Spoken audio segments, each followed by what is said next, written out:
नमस्कार साथियों, मैं आपका मदन हाजिर हूँ एक बेहद प्यारी कहानी के साथ, जिसका शीर्षक है ज़मीन का आखिरी टुकड़ा और जिसके रचयिता है मूर्धन्य साहित्यकार स्वर्गीय रामकुमार आत्रेय जी। तो आइए दोस्तों, पढ़ते हैं। रामधन अपनी बैठक के दरवाजे के सामने खाट पर बैठा था। खाट चौतरे पर बिछी हुई थी। उसके सामने हुक्का रखा था। हुक्के की नली उसके दाएं हाथ में थी। अभी अभी उसने हुक्के का एक कश खींचा था। हुक्के की गुड़गुड़ाहट संगीत की मधुर धुन की तरह थिरकती हुई कानों की राह से उसके भीतर उतर गई थी। हुक्के से उसे बहुत प्यार रहा है। उसके कश उसकी सारी थकान दूर कर देते हैं। सारी चिंताएं किसी तांत्रिक के मंत्र से भयभीत भूतनियों की तरह उसके मस्तिष्क की सवारी करना छोड़ उससे दूर भाग खड़ी होती थी।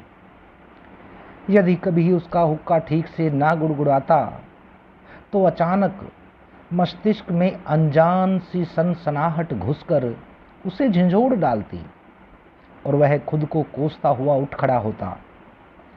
हुक्के की चिलम उठाकर औंधी कर देता। फिर घड़े में से एक डिब्बा पानी लेकर हुक्के के पुराने पानी की जगह नया पानी भर देता। बैठक के भीतर टंगा लोहे का सीधा तार उठाकर हुक्के की नली में 2-4 बार घुमाता। फिर बिना चिलम के ही उसे गुड़गुड़ाकर देखता। संगीतमय गुड़गुड़ाहट सुनकर उसका चेहरा बड़े बांसे के फूल की तरह खिल उठता। फड़कती मूंछों पर अंगुलियां ताव देने लगती। फिर संतुष्टि के भाव के साथ चिलम में नया तंबाकू डालकर कश खींचता तो लगता कि सुरग 4 अंगुल दूर रह गया है। होठों के बीच से धुएं का गुब्बार छोड़ते हुए अचानक रामधन की नजर पूर्व के आकाश पर पड़ी। आकाश लाल हो उठा था। मतलब यह कि सूरज निकलने ही वाला था। चिलम अभी अभी पूरी तरह से सुलगी थी। मन चाहा धुआं आ रहा था। इच्छा थी कि चलने से पहले 2-4 बार और हुक्का गुड़गुड़ा ले, पर इस इच्छा को निर्ममता पूर्वक यहीं कुचलते हुए रामधन एक झटके के साथ उठ खड़ा हुआ। झटका इतना जोर का था कि एक बार तो फर्श पर खाट के पावे भी बोल उठे। बोलते रहे पावे, सुलगता रहे हुक्का, उसे तो तुरंत खेत के लिए चल देना है। वह झपटता हुआ सा बैठक में घुसा। एक कोने में रखी बांस की अपनी प्यारी लाठी उठाई और बाहर निकल गया। बैठक का दरवाजा भी बंद नहीं किया, पड़ा रहे खुला। चारपाई भी तो वहां चौतरे पर ही है। रखे रहें या ना रहें, किसी जाति भाई को हुक्का पीना होगा तो पी लेगा। तंबाकू की कोथली रखी है अंदर। अंगीठी में गोसा सुलग रहा है। यदि किसी शराबी को हुक्का चोरी करना है तो वह भी कर ले। हुक्का पीतल का है। महंगे दामों में खरीदा था कभी उसने। शराबी के लिए 1-2 वक्त की शराब तो मजे से उपलब्ध हो जाएगी। उसे तो अभी खेत में पहुंचना है, अभी इसी वक्त, आज ही। आज नहीं तो फिर कभी नहीं, कभी भी नहीं।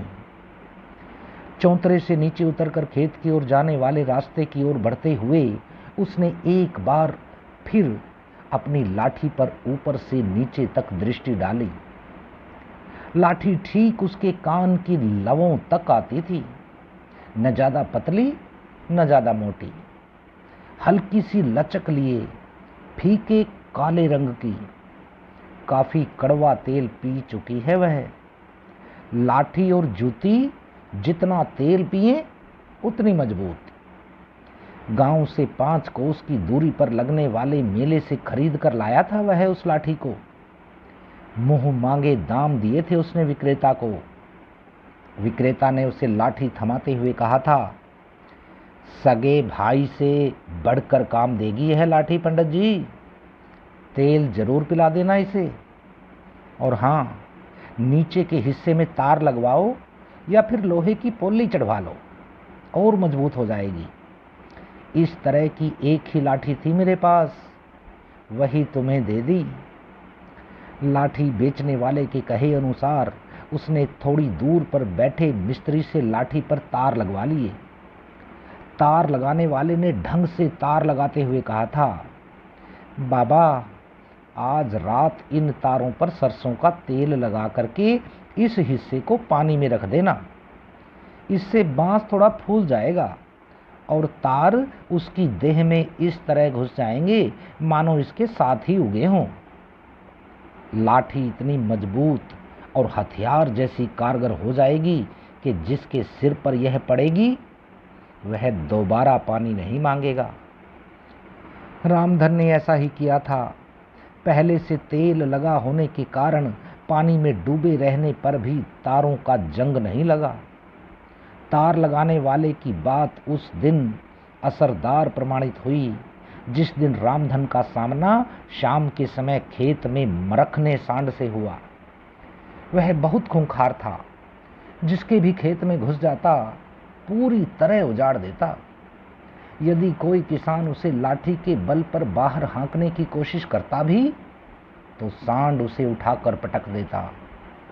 जिस दिन रामधन ने सांड को अपना खेत उजाड़ते देखा तो उससे रहा न गया।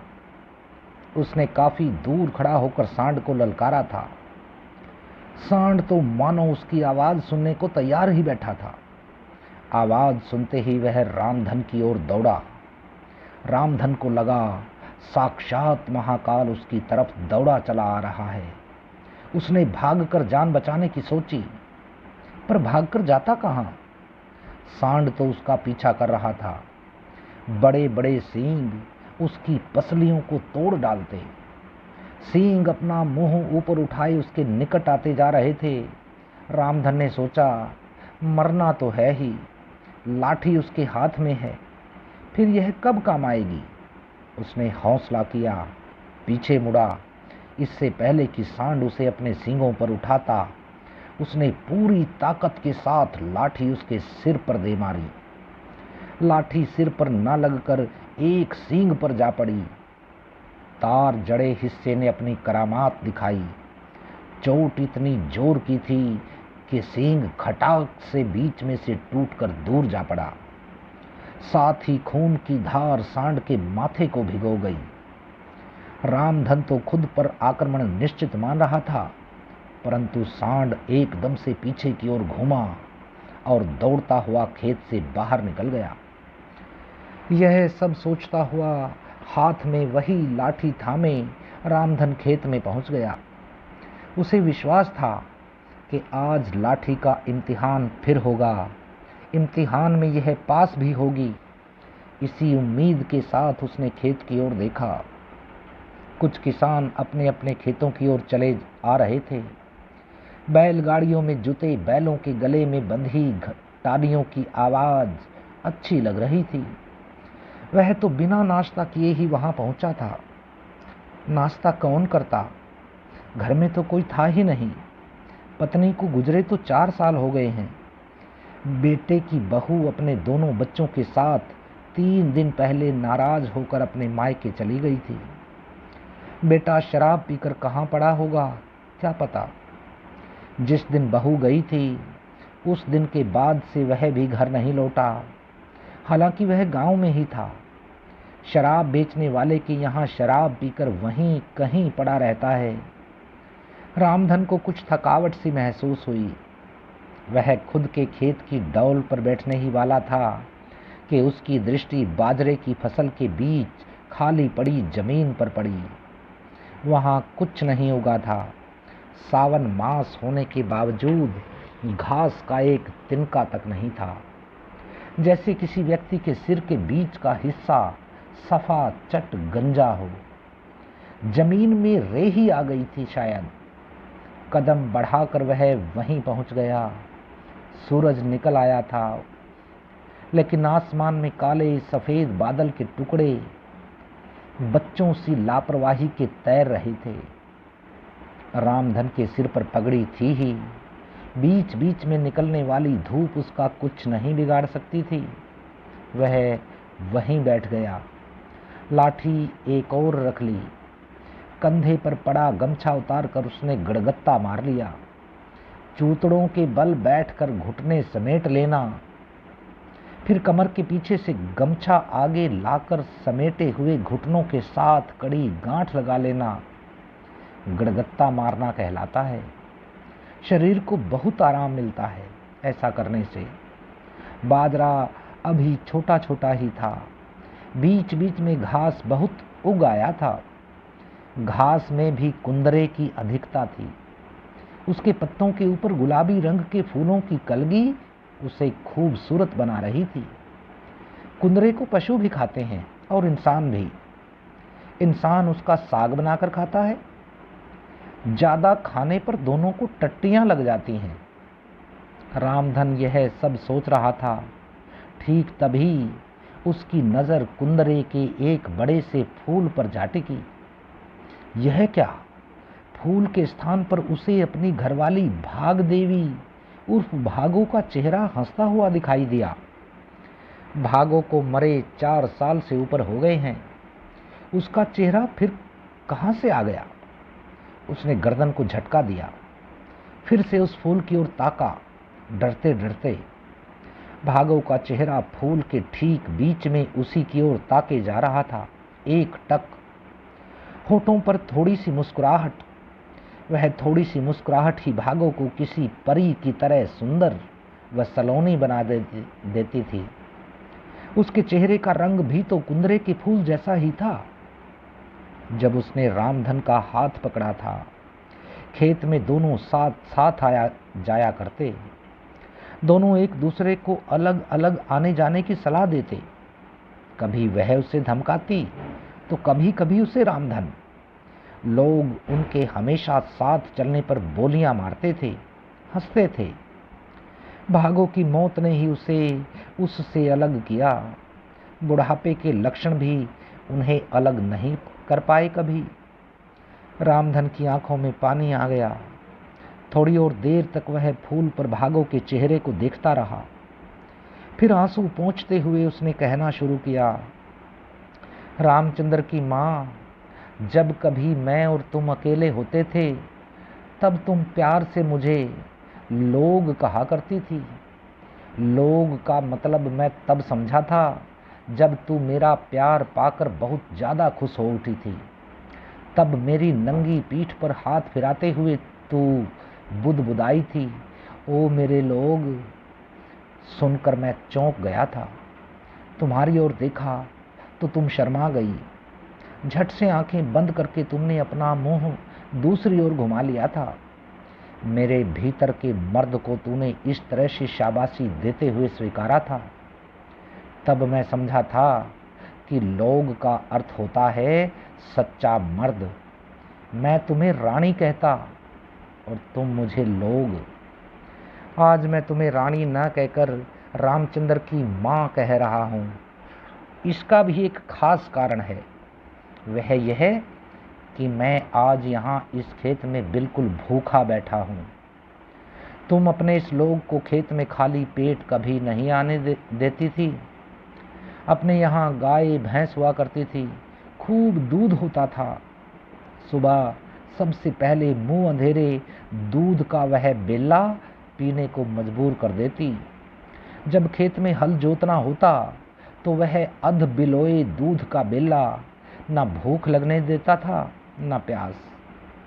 थोड़ा सा दिन चढ़ते ही ताजी मोटी रोटियां, घी शक्कर से भरा कटोरा, मेथी लहसुन वाला नमक मिर्च तथा गाढ़ी लाल लस्सी से भरी कुल्हड़ी लिए आ खड़ी होती।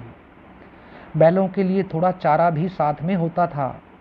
लेकिन आज रामचंद्र की माँ, सुन लो, आज तुम्हारे बेटे रामचंद्र के कारण ही मैं भूखा प्यासा खेत में बैठा हूँ। सामने कुंदरे के पौधे का फूल जिसमें तुम्हारा चेहरा टंगा हुआ मेरी ओर देख रहा है। सुन रही हो ना रामचंद्र की माँ, तुम्हारे बेटे रामचंद्र ने हमें बर्बाद कर दिया है। पिछले दिन से घर में कोई नहीं है। रामचंद्र तो रात में घर आता ही नहीं। दारू पीकर जाने कहाँ पड़ा होगा। 4 दिन पहले उसने अपनी बहू को इतना मारा था कि पूछो मत। मैं घर पर नहीं था, शाम के टेम खेत में चक्कर लगाने गया था। पीछे से उसने यह सब किया। बहू ने बताया कि वह उसकी सोने की नथली मांग रहा था। एक ही टूम तो बची थी उसके पास सोने की। सुहाग की निशानी मानकर वह उसे नहीं देना चाहती थी, पर उसे दारू के लिए पैसा चाहिए था। बस लातों घूंसों से उसने उसकी पिटाई कर डाली। मेरे घर लौटने से पहले ही वह वहां से चला गया। यदि मुझे मिल जाता तो मैं उसके हाथ पैर जरूर तोड़ डालता। ऐसा भी हो सकता था कि वही मुझे उठाकर पटक देता। खैर, मैं लाठी उठाए पूरे गांव में घूम आया, पर वह कहीं नहीं दिखाई दिया। छिप गया होगा। लोग भी छुपने में मदद कर देते हैं। बहू ने फैसला सुना दिया था कि वह सुबह होते ही उसके मायके चली जाएगी, अपने बच्चों को भी साथ ले जाएगी। मैंने जानबूझकर विरोध नहीं किया। फायदा भी क्या था। 24 घंटे तो मैं बहू के साथ नहीं रह सकता था। वह बेचारी भी हर रोज मार कैसे सहती। पहली बस से चली गई। मुझसे कहकर गई कि मैं अपना ख्याल रखूं। शायद रामचंद्र बहू बच्चे के चले जाने से सुधर जाए, इसीलिए मैंने बहू को जाने दिया। समझ गई ना तुम कि तुम्हारा बेटा ही इस बर्बादी का कारण है। पहले तो मैं आज तुम्हें इतने सुबह खेत में आने का कारण बता दूं। कल रात जब मैं सोने की तैयारी कर रहा था, तभी दूर वाली पट्टी का बड़ा जमींदार धन्नाराम मेरे पास आया। उसने आते ही ऐसा तीर मेरी छाती में मारा कि मैं बेचैन हो उठा। सारी रात सो नहीं पाया।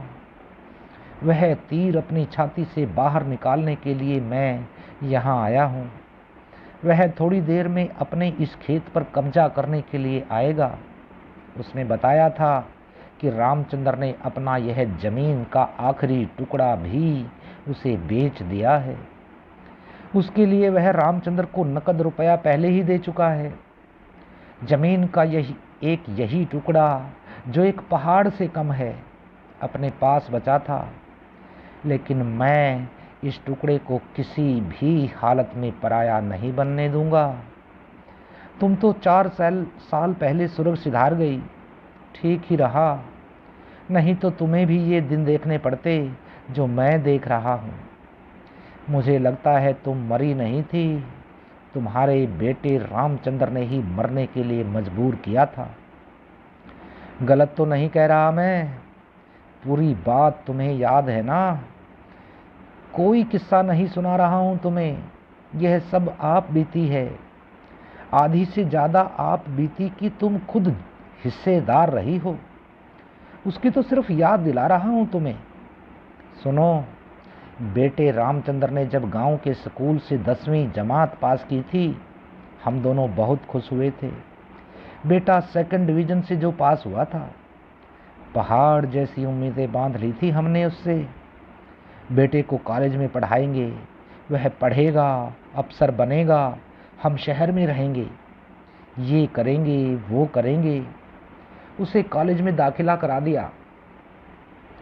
वह वहां पर हॉस्टल में रहने लगा। साथ में गांव के ही नंबरदार का छोरा भी था। नंबरदार 30 एकड़ जमीन का मालिक था। पैसे की कभी उसने कमी नहीं देखी। लड़के की आंखें आसमान पर टिकी थी। शहर में वह खूब मौज मस्ती करता। साथ में लगा लिया उसने रामचंद्र को। वह भी वैसा ही करने लगा। पहले साल का इम्तिहान हुआ तो अपने वाले की अंग्रेजी में कंपार्टमेंट और नंबरदार बिल्कुल फेल। सोचा था रामचंद्र कंपार्टमेंट तोड़ लेगा, पर नंबरदार के लड़के ने वैसा नहीं करने दिया। उसने किसी मुस्लिम देश में जाने पैसे कमाने की ठान ली। रामचंद्र पीछे क्यों रहता? उसने भी घोषणा कर दी कि वह भी नंबरदार के बेटे के साथ ही जाएगा।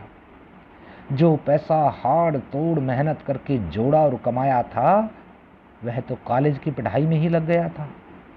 इम्तिहान तो एक भी पास नहीं हुआ था। मैंने बेटे को मना कर दिया। क्या करता? पैसा घर में नहीं था। बेटे ने भूख हड़ताल शुरू कर दी। तुमने बेटे का साथ दिया। तुम्हारा कहना था कि एक बेटा है, यदि उसे कुछ हो गया तो हम कहीं के नहीं रहेंगे। तुम्हारे दबाव के सामने झुकना पड़ा मुझे।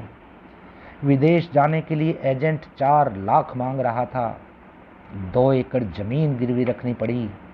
रामचंद्र का कहना था कि विदेश में जाकर इतना पैसा भेजेगा कि गिरवी पड़ी जमीन तो छूटी जाएगी और भी कई एकड़ जमीन हम आराम से खरीद सकेंगे। बेटा विदेश चला गया और 7 दिन बाद वह बैरंग चिट्ठी सा लौट भी आया। मालूम पड़ा एजेंट ने उन दोनों को टूरिस्ट वीजा दिलवाया था। 7 दिन बाद वहां की पुलिस ने बलपूर्वक हवाई जहाज में बिठाकर इधर भेज दिया। एजेंट ढूंढने पर भी नहीं मिला। नंबरदार के यहाँ जमीन बहुत थी, कोई फर्क नहीं पड़ा उसे। हमने तो पैसा गिरवी जमीन के बदले लिया था। मैं तुमसे झगड़ पड़ा, बेटे को भी भला बुरा कहने से नहीं चूका। पर ऐसा करने से क्या होना था? कुछ भी नहीं। परिणाम यह हुआ कि तुम बीमार हो गई। पड़ गई सो पड़ गई, दोबारा नहीं उठ पाई। लड़का न पढ़ना चाहता था न हमने पढ़ाने की बात की। मेरे साथ खेत में जाने लगा। यहाँ पेड़ के नीचे बैठा गांव की ओर देखता रहता। बीच बीच में शहर जाने वाले रास्ते की ओर देखता रहता। तुम्हारी बीमारी बढ़ गई। घर का काम भी तुम ठीक से नहीं कर पा रही थी। समय पर रोटी तक नहीं पकती थी। तुम्हारे सुझाव और सलाह के अनुसार रामचंद्र का ब्याह भी कर दिया। बहू कम से कम घर का काम तो संभालेगी। तुम्हारा सोचना भी यही था और कहना भी। बहू ठीक स्वभाव की मिली। उसने काम देखना शुरू कर दिया। रामचंद्र की नाक में भी उसने नकेल डालनी शुरू कर दी। कुछ दिन उस नकेल के वश में भी रहा। पहले साल हमने खेत में खूब मेहनत की। 1 लाख रुपया नकद लाभ हुआ। 4 लाख की जगह कर्ज 3 लाख रह गया। बीच बीच में तुम भी थोड़ी चारपाई पर बैठकर हमसे बातें करने लगी थी। इस घटना के बाद हमें लगा था कि हम आज भी वहीं खड़े हैं जहां से कभी चले थे। ऐसा सोचना या कहना भी गलत है कि वहीं खड़े थे। हमारे सिर पर कर्ज बढ़ गया था। इसका मतलब तो यह था कि हम जहां थे वहां से काफी पीछे हट गए थे। इतना पीछे कि मुझे लगने लगा था कि यह कर्ज कभी नहीं उतरेगा। उतरेगा तो जमीन का कोई हिस्सा अपनी भेंट लेकर रहेगा। तुम भी मेरे साथ चिंता में डूबी रहती थी। रामचंद्र घर में निठल्ला बैठा रहता। खेत में जाता तो वहां भी कुछ नहीं करता। मेरे सामने तो वह दारू पीकर कभी नहीं आता था, लेकिन इतना जरूर पता चल गया था कि वह ऐसे लोगों की संगति में बैठा है जो पीते हैं, उसे भी पिलाते हैं।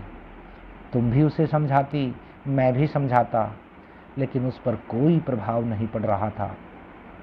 जमीन जो गिरवी रखी थी उसे छुड़वा नहीं पा रहे थे। बेटा भी कहे में नहीं था। उस चिंता में तुम और बीमार रहने लगी। पास के शहर में रहने वाले डॉक्टर को दिखाया। उसने बताया कि सब प्रकार की जांच होने के बावजूद कोई रोग पकड़ में नहीं आ रहा है। डॉक्टर कैसे समझाता कि चिंता एक ऐसा रोग है जो किसी भी जांच की गिरफ्त में नहीं आता। रोगी को भीतर ही भीतर इस तरह से खाता है जैसे लकड़ी को घुन। कुछ नहीं बिगड़ा है उसका, जबकि उसके भीतर कुछ नहीं होता और जरा सा वजन पड़ते ही ऐसे बिखरती है मानो बताशे पर किसी ने घूंसा दे मारा हो। बेटे ने एक दिन हमारे सामने प्रस्ताव रखा कि वह ट्रैक्टर खरीदना चाहता है। लोग अब बैलों की सहायता से खेती ना करके ट्रैक्टर की सहायता से खेती करना अच्छा समझने लगे हैं। ट्रैक्टर वाले किसान को बिजाई कटाई का काम खूब मिलता है, आमदनी भी खूब होती है। गांव में तब तक 3-4 ट्रैक्टर थे, तीनों बड़े जमींदारों के यहाँ।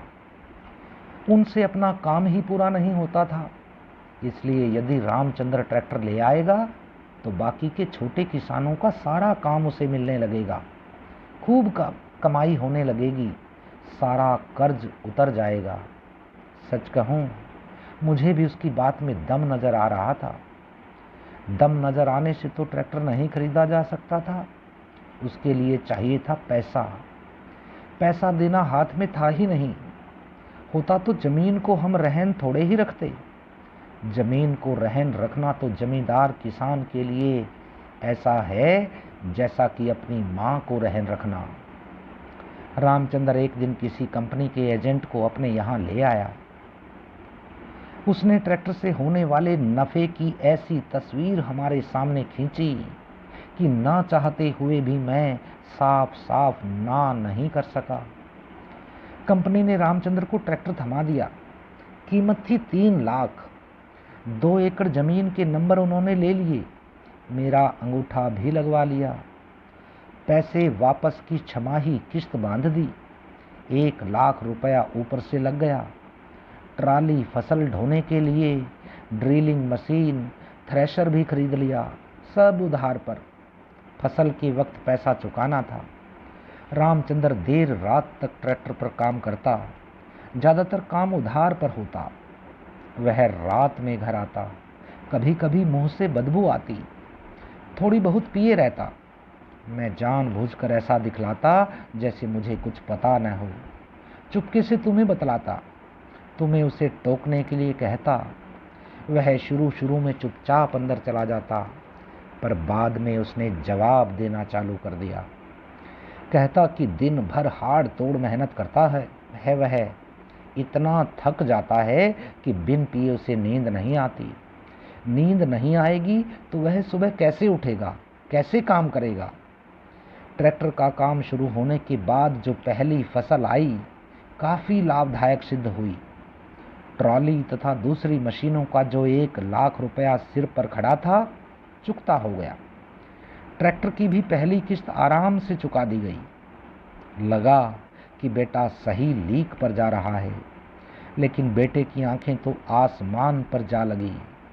ट्रैक्टर पर किसी और को बिठा देता, खुद जमींदारों के साथ खेतों पर दारू पीता रहता। देर से घर आता, तुम उसे टोकती तो तुम्हें झड़क देता। अगली फसल पककर लगभग तैयार थी कि बेमौसम की बरसात तथा ओलों ने कहर बरसा दिया। ज्यादातर फसलें नष्ट हो गई। उधार कहां से लौटाते, दारू चालू थी ही, पैसा कहां से आ रहा है कुछ भी पता नहीं था। ट्रैक्टर की किस्त भी यूं ही खड़ी रह गई। रामचंद्र रात में दारू पीकर डगमगाता हुआ लौटता। ऐसा न मुझे अच्छा लग रहा था न तुम्हें।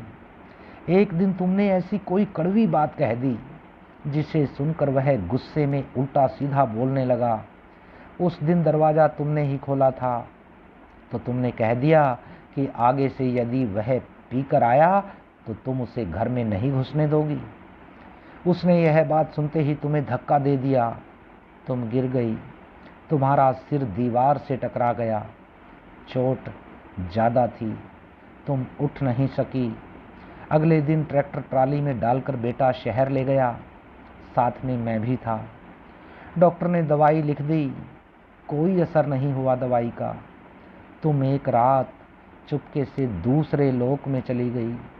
मैं बराबर की चारपाई पर लेटा रह गया, मालूम ही नहीं चला। बेटे पर तुम्हारी मौत का कोई असर नहीं हुआ, लेकिन मेरा तो सब कुछ चला गया तुम्हारे जाने से। मेरा दर्द तो तुम ही समझती थी, तुम ही चली गई, पर मैं मर नहीं सकता था, न ही मरा। इस बीच सरकार ने पंचायत चुनाव की घोषणा कर दी। चुनाव 4 महीने बाद होने थे। जिन्हें चुनाव लड़ना था वे तैयारी में जुट गए। सरपंच का चुनाव सीधे होना था। अपना गांव चौधरियों का गांव माना जाता है, कारण यहाँ चौधरियों की जनसंख्या ज़्यादा है, उन्हीं के पास ही जमीन जायदाद है। चौधरी एक विशेष जाति का नाम है। वैसे तो 2-3 चौधरी सरपंची का चुनाव लड़ना चाहते थे, परंतु उनमें एक चौधरी ऐसा भी था जो बाकी के उम्मीदवारों को कह सुनकर चुनाव लड़ने से रोक सकता था।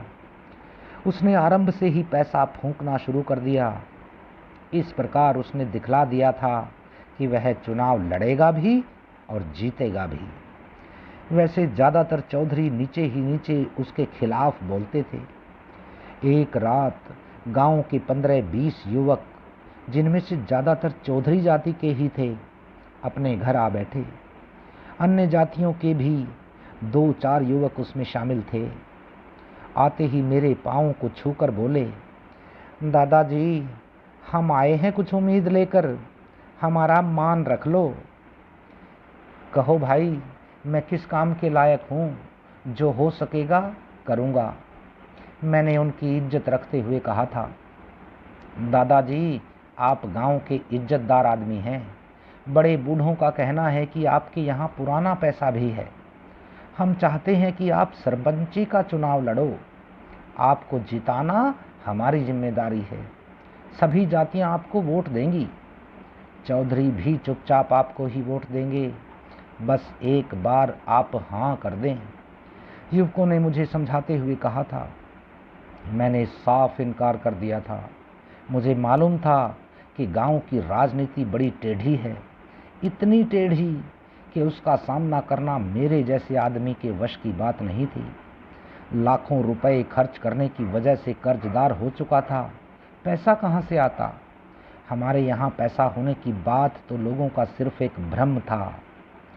इस पर वे जवान बोले, चुनाव आप नहीं लड़ोगे तो हम रामचंद्र को लड़ाएंगे। इस बार रामचंद्र ही सरपंच बनेगा दादाजी, आशीर्वाद दीजिए। रामचंद्र को भी और हमें भी। जवानों ने चाल चली।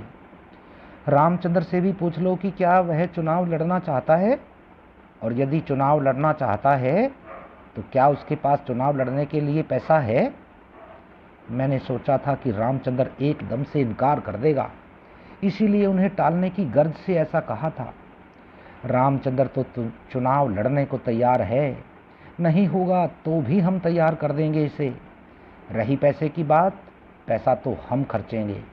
रामचंद्र एक तरह से पंचायती उम्मीदवार होगा, जिसे गांव के लोगों ने खड़ा किया होगा। उन्होंने बिना किसी झिझक के कहा था। मैंने रामचंद्र की तरफ से बोलने की कोशिश की, पर उन्होंने एक ना सुनी। रामचंद्र चुप बैठा रहा। बाद में मुझे पता चला कि रामचंद्र तो पहले से ही उनके साथ मिला हुआ था।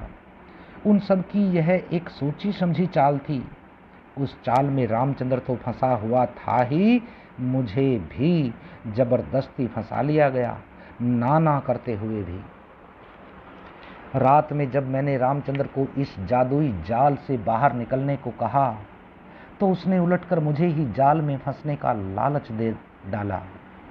बोला, बापू, आजकल सरपंच को खर्च करने के लिए लाखों रुपए ग्रांट के मिलते हैं हर साल। अपना कर्ज तो उतर जाएगा और गांव का राज भी मिल जाएगा। खुद चौधरी हमें चुनाव लड़ा रहे हैं, वे ही जिताएंगे, चिंता मत करो।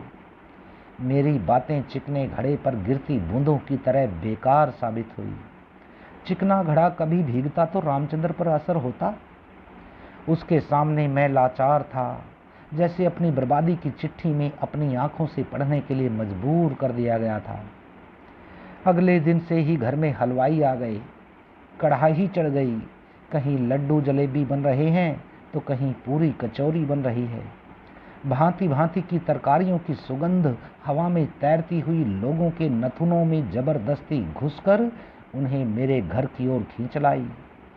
देशी अंग्रेजी शराब की बोतलें पांवों में लावारिशों की तरह ठोकरों खाती लुढ़क रही थी। मैं जब यह नहीं देख पाता तो निराश होकर खेत में जा बैठता। बहुत गुस्सा आता खुद पर किसी को मारने की हिम्मत नहीं थी। खुद को मारना अच्छा नहीं लगा। रात में घर लौटता, चुपचाप कोठरी में पड़ा रहता। चुनाव से पहले की रात बड़े महत्व की रात होती है। लोग उसे कत्ल की रात कहते हैं। उनका कहना सही है। उस रात में हारा हुआ उम्मीदवार जीत जाता है। जीता हुआ हार के गड्ढे में गिरकर अपना सिर पीटने के लिए अकेला छोड़ दिया जाता है। यही सब रामचंद्र के साथ हुआ। रामचंद्र के खिलाफ जो चौधरी उम्मीदवार था, उसी की जाति के ज्यादातर लोग उसके खिलाफ थे। सभी रामचंद्र के साथ घूमते, खाते पीते। लेकिन उस रात जाने किसने यह बात फैला डाली कि रामचंद्र तो घमंडी ब्राह्मण है। उसका कहना है कि वह अब चौधरियों पर राज करेगा। ब्राह्मणों का एक घर और चौधरियों का पूरा गांव। यह बात सूखे घास में लगी आग की तरह पूरे गांव में फैल गई। बस इससे ज्यादा और कुछ कहने करने की जरूरत नहीं थी। सभी चौधरी एक हो गए। 5-7 युवक जो शुरू में रामचंद्र के साथ थे, वही रह गए। दूसरी जातियां भी उन्हीं के साथ लग गई। उन्हें भय था कि यदि वे चौधरी उम्मीदवार के साथ नहीं लगे तो उनका जीना दूभर कर दिया जाएगा। पिछड़ी तथा दलित जातियों में उस रात पैसा भी बांटा गया। रामचंद्र को भी पता चल गया था कि जात पात उसके लिए काला सांप बनकर उससे डसने वाला है। उसने चौधरियों के घर घर जाकर उन्हें समझाने की कोशिश की कि उसने चौधरियों पर राज करने वाली बात कभी नहीं कही। चाहे उससे इसके लिए गंगा जल उठवा लिया जाए, चाहे जिसकी सौगंध ले ली जाए, उसकी मनुहार का कोई फर्क न तो पड़ना था न ही पड़ा। वोटों की गिनती होने पर उसे हार का मुंह देखना ही पड़ा। जमानत भी जब्त हो गई। मैं तो पहले ही जानता था कि वह दूसरे लोगों का सिखाया बहकाया चुनाव लड़ रहा है और जात पात के चक्रव्यूह को कभी नहीं तोड़ पाएगा। सरकारी स्कूल में मतगणना हुई थी। वह वहां से किसी पियक्कड़ दोस्त के यहाँ चला गया। मैं तो पहले से ही दुखी था। उसे तलाशने क्यों जाता। 1 दिन, 2 दिन, 3 दिन बीत गए। वह नहीं आया। सुनने को मिलता रहा कि गांव की दूर वाली पट्टी में किसी के यहाँ पिए पड़ा है। पड़ा रहे। मैंने निर्णय कर लिया था कि न ढूंढने जाऊंगा न बुलाऊंगा। अब एक ही सवाल मेरे सामने था। वह यह कि चुनाव लड़ने में जो खर्च हुआ है वह किसने किया, किन शर्तों पर किया। थोड़े दिनों में उसका पता भी अपने आप चल गया। जिसने यह सारा पैसा खर्च किया था वह गांव का तगड़ा जमींदार था। मेरा नहरी खेत उसके खेत के साथ लगता था। उसी ने यह दांव खेला था। एक रात चुपके से आकर बता गया कि रामचंद्र ने बाकी का नहरी खेत उसके यहाँ रहन रख दिया है। अगली फसल वह खुद बीजेगा। पैसा हो तो रहन रखी जमीन छुटाई जा सकती है। मेरे पास पैसा कहाँ था जो खेत छुड़वा लेता। थोड़े दिन बाद पता चला कि खेत रहन नहीं रखा बल्कि बेच दिया है। रामचंद्र को दारू पिलाकर तहसील में खड़ा कर दिया गया। जमीन उसके नाम नहीं थी। मेरी जरूरत पड़ी तो गांव के किसी आदमी को पैसा खिलाकर मेरी जगह खड़ा कर दिया गया था। तब रजिस्ट्री कराते समय फोटो नहीं उतरती थी। इस तरह सारा नहरी खेत एक तरह से खुर्द बुर्द हो चुका था। बाकी बचा था मारू खेत। मैं इसे बचाने की फिराक में था। कैसे बचाऊं, यही सोचता रहता। सुन रही हो ना रामचंद्र की माँ, तुम्हारा चेहरा मैला मैला सा क्यों लग रहा है। सुनो, कहीं तुम भी बात सुनकर दुखी तो नहीं हो गई। रामचंद्र की माँ। पंडित जी महाराज, पहले हमारी बात सुन लो। रामचंद्र की माँ को फिर सुनाना। उठो, जल्दी करो, हमें खेत में ट्रैक्टर चलाना है, जल्दी करो। किसी की बहुत ही कर्कश आवाज सुनकर रामधन का ध्यान टूटा। कुंदरे के गुलाबी फूल में झांकता पत्नी का चेहरा तत्काल कहीं गायब हो गया। ठीक वैसे ही जब वह पत्नी को लेने के लिए ससुराल जाया करता, पत्नी अचानक सामने आ जाती तो शर्माकर किसी कोठरी में ऐसे गायब हो जाती कि जब तक वह वहाँ रहता फिर उसकी शक्ल ही दिखाई नहीं देती। लेकिन इस वक्त वह ससुराल में नहीं, अपने खेत में था। खेत कहो या उसकी जमीन का आखिरी टुकड़ा, जिसे उसको हर हाल में कब्जा होने से बचाना है। कमाल की बात तो यह थी कि उसे मालूम ही नहीं हुआ कि कब ट्रैक्टर उसकी जमीन के पास आ खड़ा हुआ। ट्रैक्टर के चलने की आवाज़ तो कर्कश भी होती है और ऊंची भी। वह पत्नी को अपना दर्द सुना रहा था। पत्नी सामने कुंदरे के फूल पर बैठकर सब सुन रही थी। सुना नहीं पंडित जी, उठो यहाँ से, ट्रैक्टर से खेत जोतेंगे, बहाएंगे हम, जल्दी करो। फिर वही ताकत के नशे में चूर आवाज, चेतावनी। उसने अपनी लाठी की ओर देखा, बिल्कुल तैयार, बराबर में रखी हुई। लेकिन ट्रैक्टर वाला तो कई आदमियों को साथ लाया था। उनके हाथों में लाठियां, गंडासियां, जेलियां थी। उन्होंने सोचा होगा कि पंडित जी भी अपने कई रिश्तेदारों को साथ लाया होगा। जमीन पर कब्जे के वक्त में ऐसा ही होता है। पर पंडित जी तो अकेला ही आया था। उसके अपने बेटे ने ही जमीन बेची थी, तो उसके खिलाफ किसको लाता, क्यों लाता? लोग उसे ही दोषी ठहराते। वह समझ गया कि अकेली उसकी लाठी ज़्यादा देर तक मुकाबला नहीं कर पाएगी। उसने मन ही मन निर्णय कर लिया कि वह अपनी जगह से नहीं उठेगा, चाहे कुछ भी हो जाए। मैं अपनी जगह से नहीं उठूंगा भाई, खेत मेरा है, मेरा ही रहेगा, तुम्हें जो करना है कर लो, पंडित जी ने अपनी जगह बैठे बैठे कहा। पंडित का इनकार सुनकर कब्जा लेने वाले ने ट्रैक्टर की ड्राइविंग सीट पर बैठे व्यक्ति के कान में कहा, ट्रैक्टर चला दो जरा तेजी से। ट्रैक्टर को अपनी ओर आता देखकर पंडित जी उठकर भाग जाएगा, समझे? बिल्कुल उसके पास पहुंचकर जोर से ब्रेक मार देना। पंडित सुन नहीं पाया कि ड्राइवर कान में क्या कह गया है। ड्राइवर ने ट्रैक्टर स्टार्ट करते हुए पंडित से ऊंची आवाज में कहा, मैं ट्रैक्टर चला रहा हूं पंडित जी, दूर हट लो। ट्रैक्टर तुम्हारे ऊपर चढ़ गया तो मैं जिम्मेदार नहीं होऊंगा। पंडित को वहां से नहीं उठना था सो नहीं उठा। ड्राइवर ने पंडित को डराने के लिए तेजी से ट्रैक्टर चला दिया। स्पीड अनुमान से कुछ ज़्यादा हो गई। ट्रैक्टर पंडित की ओर बढ़ा। पंडित ने अपना मुंह जानबूझकर दूसरी ओर घुमा लिया। ट्रैक्टर पंडित के बिल्कुल पास पहुंच गया। ड्राइवर ने सोचा कि पंडित उठकर भागेगा, लेकिन ऐसा कुछ नहीं हुआ। जब तक वह ब्रेक लगाता, ट्रैक्टर पंडित के ऊपर चढ़ चुका था। ड्राइवर ने पूरी ताकत के साथ ब्रेक लगाए। तब तक ट्रैक्टर के पीछे जुड़ी हैरो के तीखे दांत पंडित की देह पर चढ़कर उसे काट चुके थे। पानी से अलग हुई मछली की तरह पंडित की देह कुछ देर तड़पी और फिर हमेशा के लिए शांत हो गई।